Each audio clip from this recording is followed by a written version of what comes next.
Welcome to the Frontline with FPM, where we talk about California politics, homeschool freedom, parental rights, and the family. I'm your host, Nathan Pierce, and thanks for joining us today. Let's jump right in and see what's going on here on the Frontline.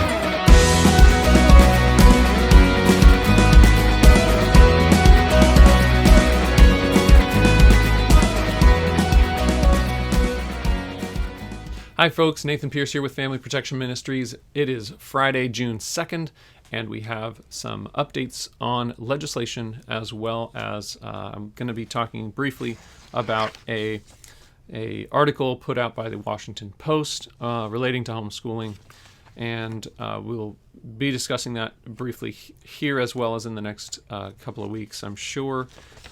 But first, we're going to get into some legislation.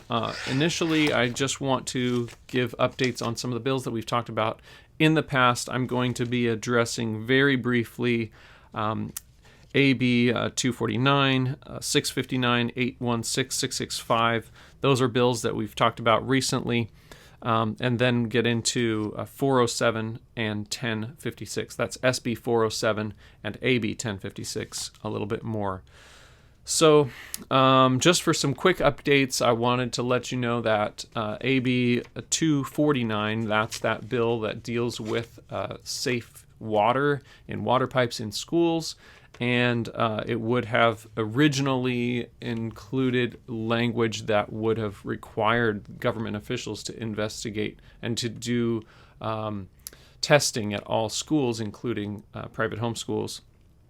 And that bill was amended. We got some wording in there that excludes homeschooling and actually all private schools. So we're really thankful for that wording.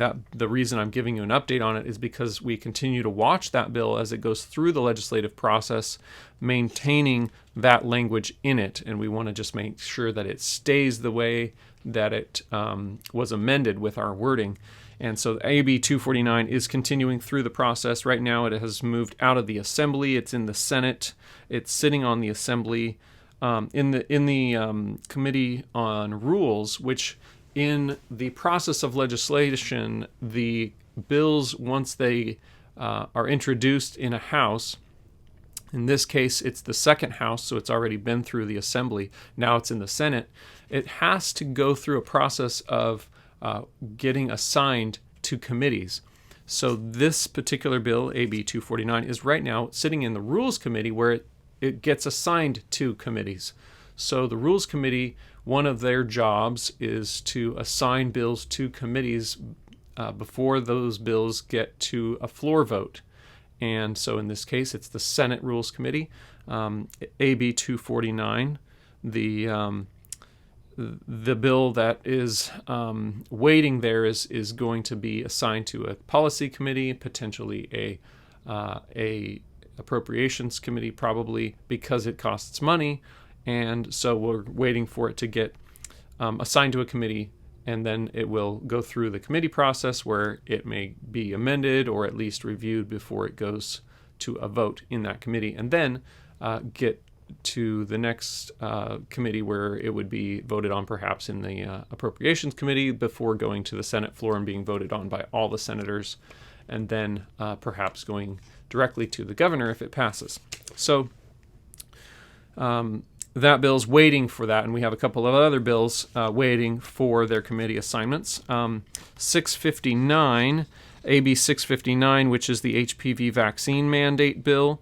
That bill is also sitting in the Senate Rules Committee waiting for its committee assignments. It's likely that it will be assigned to the Committee on Health or perhaps Education.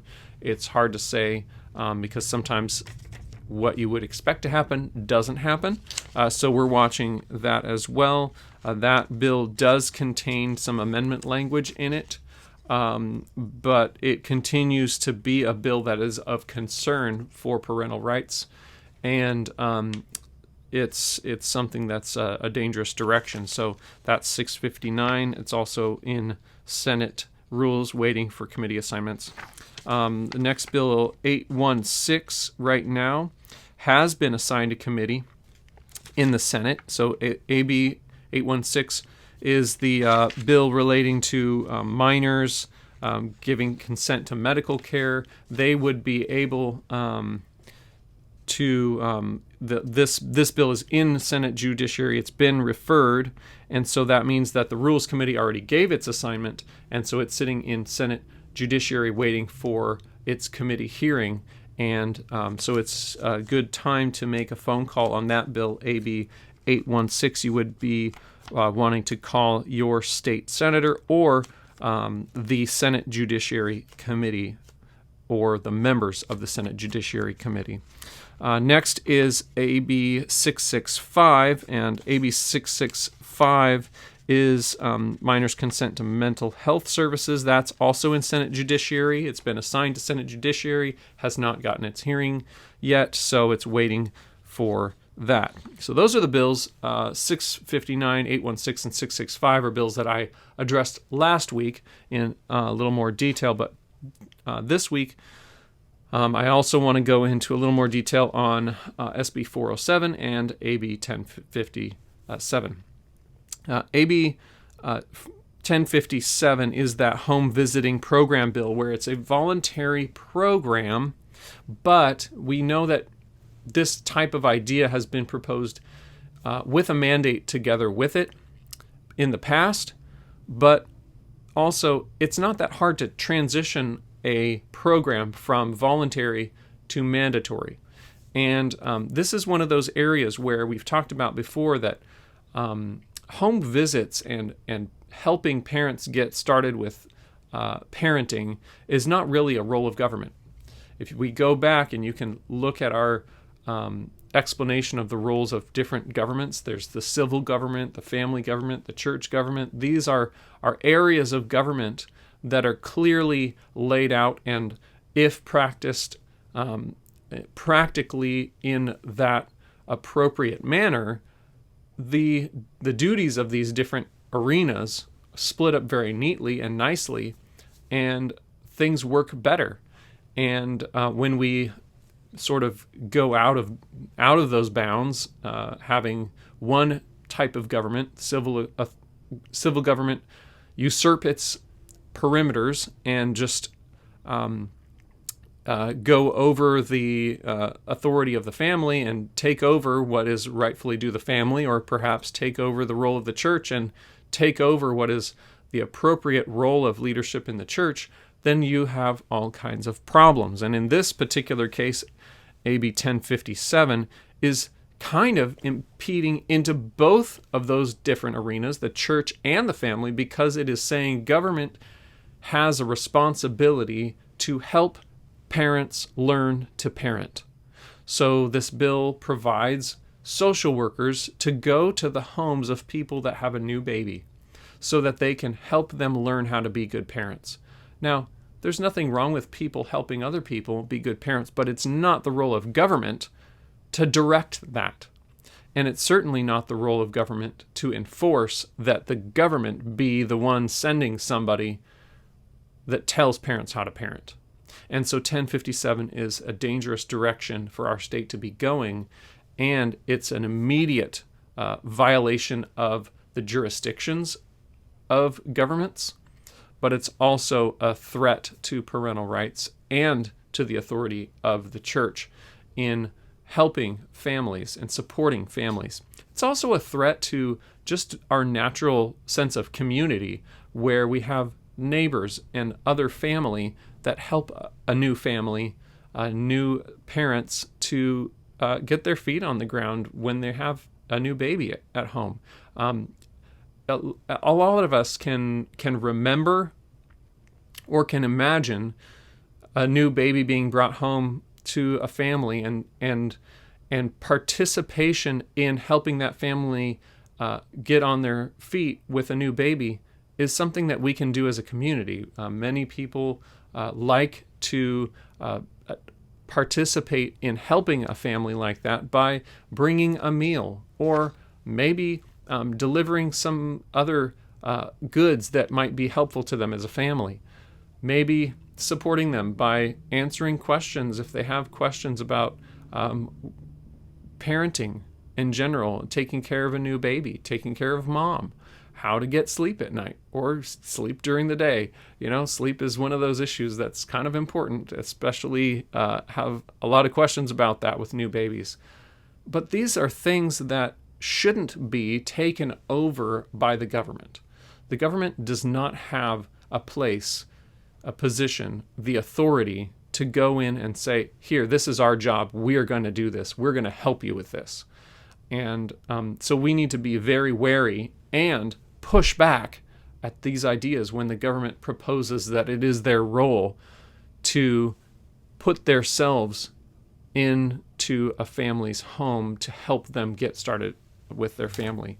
And we need to also, while we do that, while we push back at those things, we need to make sure that we're also engaged and involved in being part of that community that should be the appropriate source of that support and help for those new families.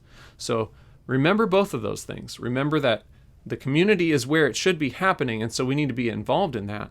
But also remember that it is not the government's responsibility, so we need to be pushing back at proposals that would say and put into our laws that it is the government's responsibility and role to be the ones that do these home visits, that do these parenting, helping, getting started type things. And that's not the government's role, so we need to be pushing back on that. So that's AB 1057, and that bill currently is sitting in the Senate Rules Committee, also waiting for its committee assignments. So then let's look at SB 407 next. SB 407, as you know, deals with foster care and resource families, and deals with what they would have to commit to in order to continue to or to begin to be a foster family or resource family. These new requirements in 407 have to do with gender identity, affirming gender identity, transgenderism, sexual identity. These issues are things that a family that wants to be a support to foster families or to be a foster family would have to sign a document saying, I will support my foster child in whatever they want to do or however they identify themselves. And this is a dangerous thing from a couple of perspectives, and we've talked about this a little bit in the past, but it's an immediate threat to foster families. It's an immediate threat to foster parents and to the children because it inhibits a parent's ability to give counsel and advice and help to a foster child. It also limits who can be a foster parent and foster child, who can be a home for these foster children. It limits these parents because those that have beliefs about these kinds of things and don't want to sign this document, then they can't be a help to foster children. And so it's going to severely cut down on the number of families that are able to participate in the foster care system. It's really not a good thing for the foster system, and it's not a good thing for these foster children.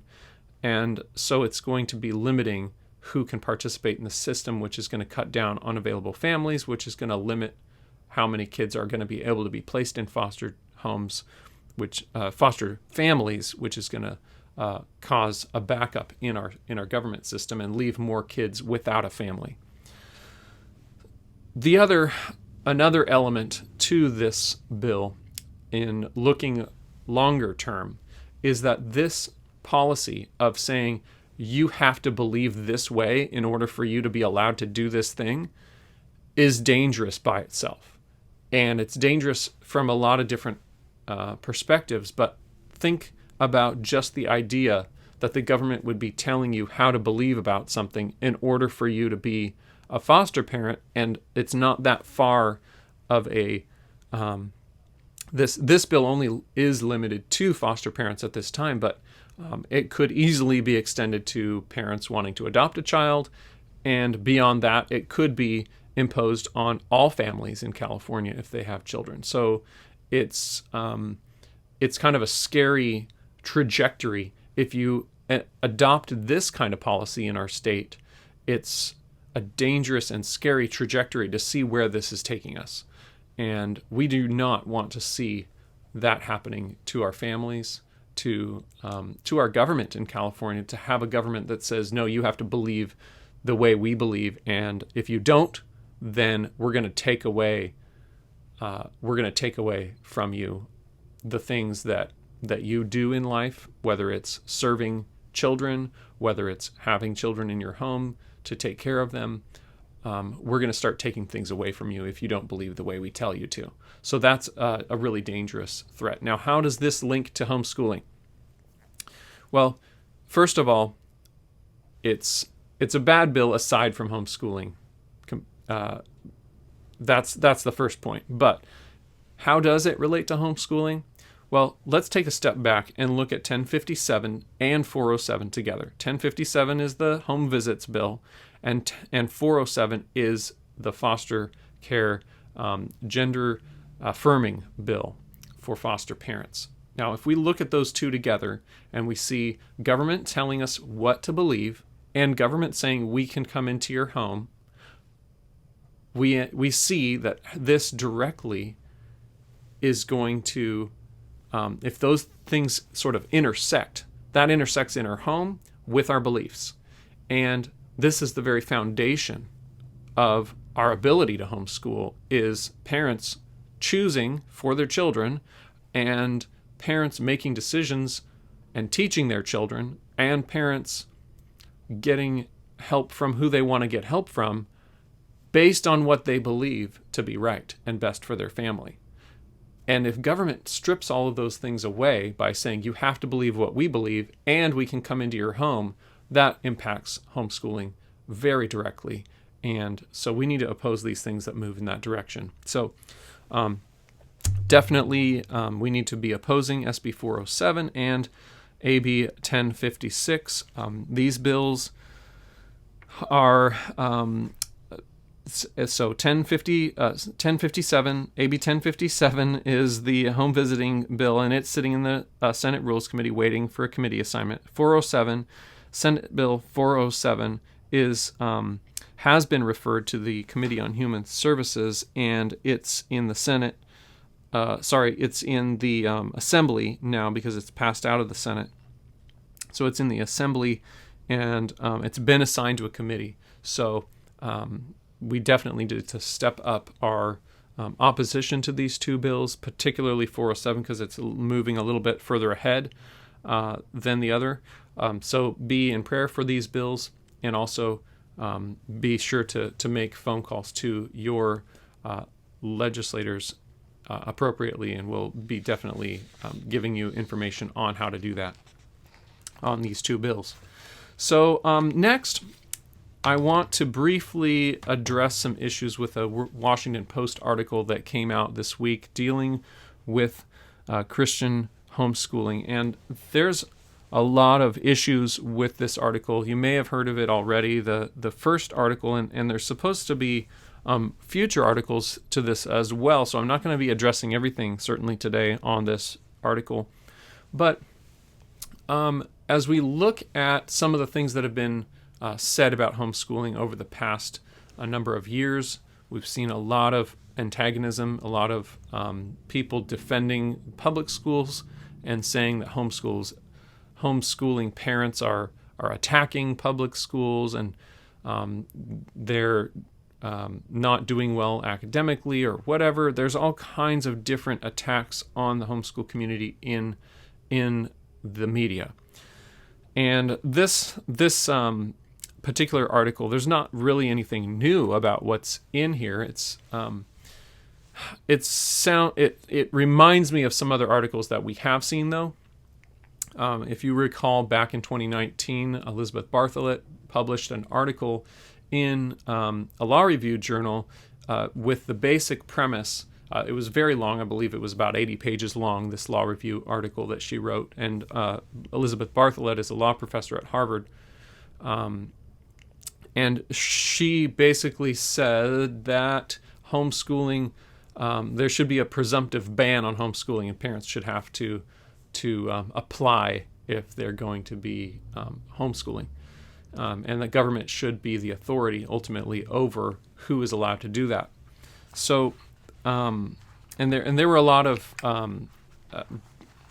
really baseless accusations in that article, and there's been much written to respond to that, including a whole book put out by Homeschool Legal Defense Association, which I would encourage you to take a look at. But ultimately, this article by the Washington Post, "The Revolt of the Christian Homeschoolers," is the first article in a series, apparently, on homeschooling. It bills itself as a something that's a report on facts, but it's concerning because there is a lot of opinion in this article, and it kind of goes all over the place with its arguments about homeschooling. There's a couple of points. I'm not going to go into everything on this, obviously, today, but it is a lengthy article, and you certainly can go take a look at it for yourself. But I would make 2 points initially. One is there is a lot of mixing of different issues in this article. And what I mean by that is that when you look at some of the accusations that people make about homeschooling, think about the Turpin family case back in 2018 here in California that triggered some homeschool legislation, and you see that this family was not really homeschooling, but they used homeschooling as sort of a word to explain how they were homeschooling, how they were educating their children, but they really weren't. So they were violating existing law in the education of their children. So they weren't following homeschool law in California, which is actually private school law. And but the issues that were actually dealt with from a legal standpoint in this family were not education issues. The issues that were actually dealt with were other issues that got mixed in with and discussed alongside of homeschooling. And they were abuse issues. They were social services issues that there's current laws already on the books in California, and there's a government agency that is already tasked with the responsibility of dealing with violations of the law in this particular area. And so that situation with that family back in 2018 spurred on some new legislation that had to do with homeschooling, but would never have addressed the actual problem that was in going on with this family. And so when you look at this new Washington Post article, there's a lot of this same idea of mixing issues together and saying, oh, because this particular family believed a certain way, did a certain thing, but also happened to homeschool, they mix all these things together and make broad assumptions and broad accusations about the homeschool community based on a few situations. And as there is actually even a reference in here, there's a quote in the article by Michael Ferris saying this is the fringe of the fringe. I thought that was a really good way that he put that. He specifically said, "I view this as the fringe of the fringe," and I think that helps us to understand that this isn't a common kind of an issue when you point the finger at a homeschool family and say that they did this wrong and they did this wrong, and maybe because they did those things wrong, that all homeschool families are probably also guilty because this one family did that. Then they should also, everybody else that views themselves as a homeschooler should be labeled the same way. Well, that's not right. It's a fallacy, but it's also just wrong to make that assumption and to falsely accuse other people because of what one person did.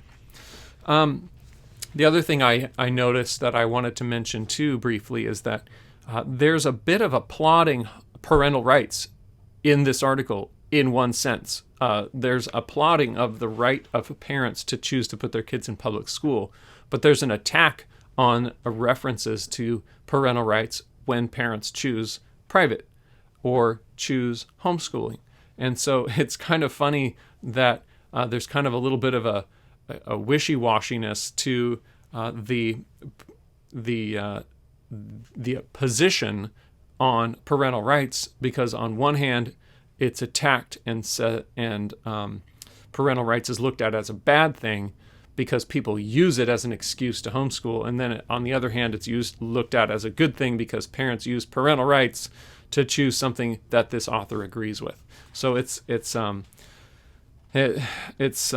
interesting how these things can come about when we look at articles like this and see how people are kind of trying to trash homeschooling, but it's something we need to work on responding to in time. But I just wanted you to know that it's out there. These attacks are still being made, and we need to engage and be involved in these things. I would encourage you to take a look at that and see how you can respond, perhaps with a letter to the editor of your local newspaper, if not a letter to the editor of the Washington Post. So that's it for today, and I hope you have a great weekend, and thanks so much for joining us again today. Hopefully you will be able to take some action on these bills as they move forward in the legislature. We pray that they will stop soon and that we will have more victories in the coming weeks. So thanks again for joining us, and we'll talk to you again soon. Thanks for joining us for this episode of The Frontline with FPM. For more information about the topics we discuss here, check out Family Protection Ministries at fpmca.org and subscribe to our channel.